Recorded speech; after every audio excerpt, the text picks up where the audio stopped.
എല്ലാവർക്കും നമസ്കാരം. ഇപ്പോൾ ബാലഭാസ്കർ കേസിൻ്റെ രണ്ടാമത്തെ ഈ വാർത്തകളൊക്കെ വന്നു തുടങ്ങിയതിന് ശേഷം എനിക്കൊരു കോൾ വന്നിരുന്നു എന്ന് ഞാൻ നേരത്തെ പറഞ്ഞിട്ടുണ്ട്. 30 ദിവസത്തിനുള്ളിൽ എന്നെ ചിതയിലേക്ക് വെക്കുമെന്ന് പറഞ്ഞു. അതിൽ ഏകദേശം ഒരു 10 ദിവസം 15 ദിവസം കഴിഞ്ഞിട്ടുണ്ട്. അപ്പം ഇന്നലെ മിനിങ്ങാന്ന് 13-ാം തീയതി വെള്ളിയാഴ്ച, ഡിസംബർ 13 വെള്ളിയാഴ്ച രാത്രി ഞാൻ താമസിക്കുന്ന സ്ഥലത്തിൻ്റെ സൈഡിൽ ഒരു സൗണ്ട് കേട്ടിട്ട് ഞാൻ എണിച്ച് ചെന്ന് നോക്കുമ്പോഴത്തേന് ആരോ മാറിപ്പോണ മാതിരി എനിക്ക് തോന്നിയിരുന്നു. പിന്നെ നമ്മൾ സ്വാഭാവികമായിട്ട് അങ്ങനെ എന്തെങ്കിലും കണ്ടായിരിക്കും എന്ന് വിചാരിച്ചു.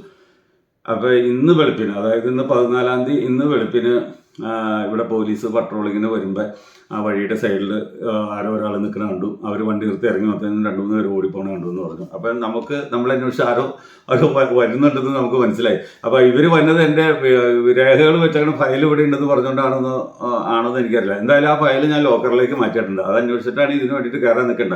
എന്തായാലും എന്നെ വെട്ടൊന്നും വകവരുത്താമെന്ന് ആരും വിചാരിക്കേണ്ട. ഈ കേസിൽ ഇന്ത്യ കണ്ട ഏറ്റവും വലിയ ആസൂത്രിതമായ കൊലപാതകമായിരുന്നു ബാലുവിൻ്റെ എന്ന് തെളിയിച്ചിട്ടേ ഞാൻ പോവുള്ളൂ. അതുവരെ ഇതിൻ്റെ പുറകിൽ തന്നെ ഞാൻ സ്ട്രോങ് ആയിട്ട് തന്നെ ഉണ്ടാവും. ഈ കേസ് വിജയിപ്പിച്ചിട്ട് തന്നെ പോവുള്ളൂ. നന്ദി, നമസ്കാരം.